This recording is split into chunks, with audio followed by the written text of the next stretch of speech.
Can we have the next question from the mic over the other side? Please post your name and your profession. A very good evening, Doctor. My name is Reva, and I'm a psychology student as well. The 9/11 question was from my sister. But I'm not talking about 9/11. I have a separate question. And I'm having a sore throat, so I'll make the question quick before I run out of my voice. Well, I went to a Christian school. And there I'm surrounded by a very good number of narrow-minded people. And their narrow-minded people's beliefs are anything except for Christianity is devil worship. So according to them, everything is devil worship. And for them, Islam is as well as devil worship. But I don't see it that way, because if this is devil worship, it won't be the number one religion in the world. So clearly there's something in Islam that Christianity doesn't have, which is why it's such a achieving and a lot of people are in it. So my question is, I want to know what that something is.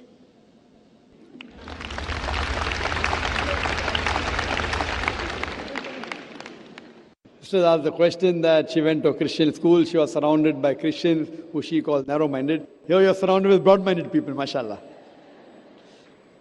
So she says that Christianity says everything besides Christianity is devil worship. But she says that Islam is the fastest growing religion, maximum followers. So what is it, the in thing, that people are inspired towards? Sister, I've been in this field for dawah for more than 20 years. More than 20 years I've been in this field of dawah. And I've met many people who have reverted to Islam, from Christianity, from Hinduism, from Buddhism, from Sikhism. And each one is inspired by different things. But the most common factor among the people who accept Islam in my survey is the belief in oneness of God. The other people theoretically say, Ek Ishwar, Ek Paramatma, but practically they don't follow it. Christianity says believe in one God, but they say Father, Holy Spirit, and the Son. They talk about one, but they practically believe in Trinity. So Islam is the only religion which speaks and practices Tawheed, monotheism. So this inspires a person about the one true God unity. And unlike other religion where you can see that, God fighting among themselves, one God is taking the help of another God, and the devil can defeat the God. So all these things, a normal person thinks is illogical. How can God be defeated? How can God die? In some religions, God dies also. So if God dies, then who rules the world? So when you see all these things logically, people normally blindly follow. These blind beliefs are not there in Islam. Therefore, Quran says that, do you not understand? This is for men of understanding. Even in my talk I said that God Almighty made the heavens and the earth and made in colors and languages. Verily, it's a sign for those who understand. Quran is a book which convinces the logic. In spite the media today being against Islam, you can imagine the power that the amount of billions and trillions of dollars they are pumping against Islam to degrade it, yet it is the fastest growing religion. So that's a miracle. Allah says in the Quran, in Surah Imran chapter 3, verse 54, Makaru makarallah wallahu khairul makirin. They planned and plotted, Allah too planned. Allah is the best of planners. So in this way, the major factor is that Islam is the most logical religion. There may be certain things which they may feel, oh, it's bad, it's like that. But when they come close to it, like today, Islam is maligned. One thing is terrorism, second is that there are no women's rights.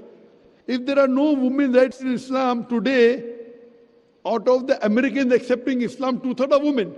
So why are the American women accepting Islam? Out of the Europeans accepting Islam, 2/3 are women. If Islam is a religion which does not give rights to the women, then who's forcing the European and American women to accept Islam? Because they find the security. They have been and seen the world and lived.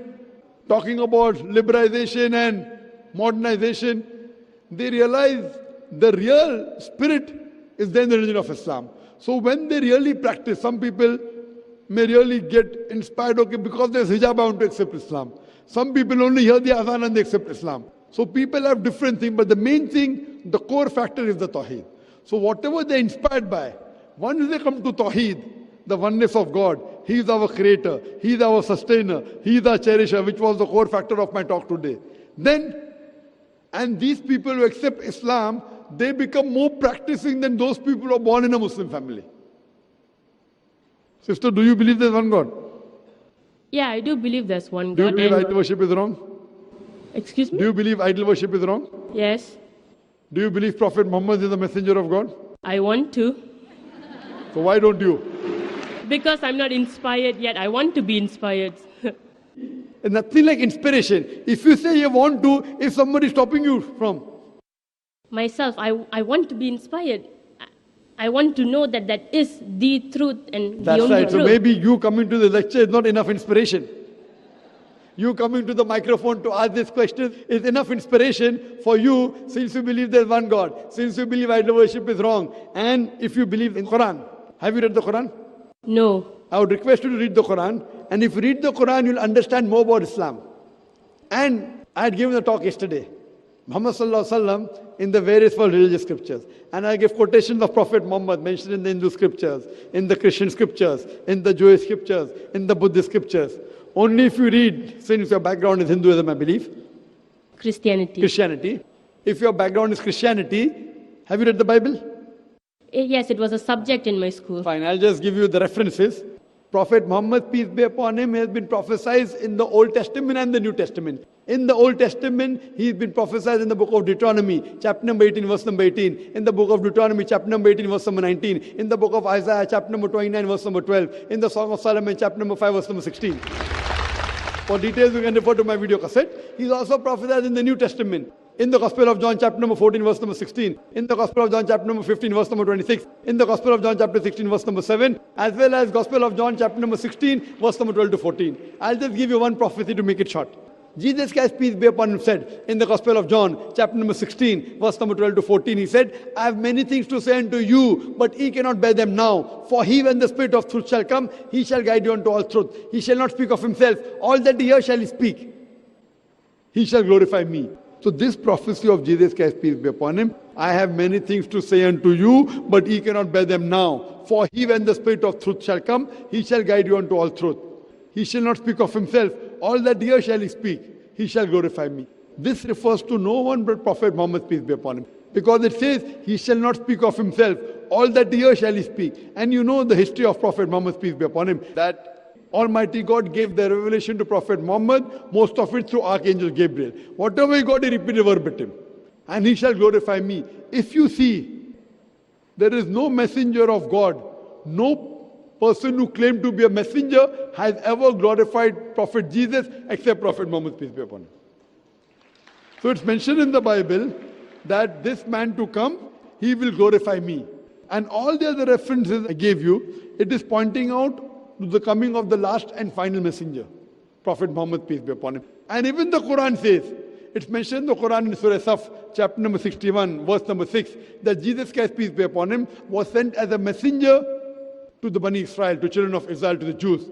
And he said, I give you glad tidings of a messenger to come whose name shall be Ahmad. And Ahmad is the second name of Prophet Muhammad, peace be upon him. Prophet Muhammad, peace be upon him, is not prophesied only in the Bible, Old and New Testament. He's even prophesied in the Vedas, in the Puranas, in the Hindu scriptures, in the Parsi scriptures, in the Buddhist scriptures. As I was saying earlier, that even though the scriptures have been changed, even if the scriptures have been manipulated, yet there are remnants in the verses of that scripture about the oneness of God, that's Tawheed, and about Prophet Muhammad being the last and final messenger.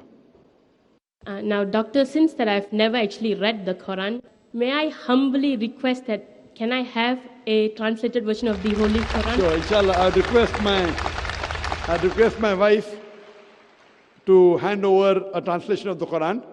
She will inshallah hand over the translation. And I request you that please read the translation. And inshallah, if you have any question, you can either ask to a local Dawah organization, or you can ask to Islamic Information Services, or you can write to us, email, it's a global village. You can send the email to islam@irf.net. irf.net, it's the short form for the organization Islamic Research Foundation. And inshallah, we'll try our level best to clarify our doubts. Hope that answers the question. Thank you, Doctor. You're welcome.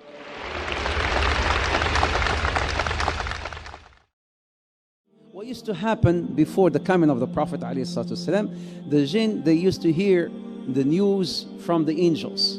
So basically, when the Prophet ﷺ came, with his message, the jinn could no longer hear what was happening on the news from the heavens. So this group of jinns, Nusaybin, they were roaming around and they heard our beloved Prophet Muhammad sallallahu alaihi wasallam reciting the Quran.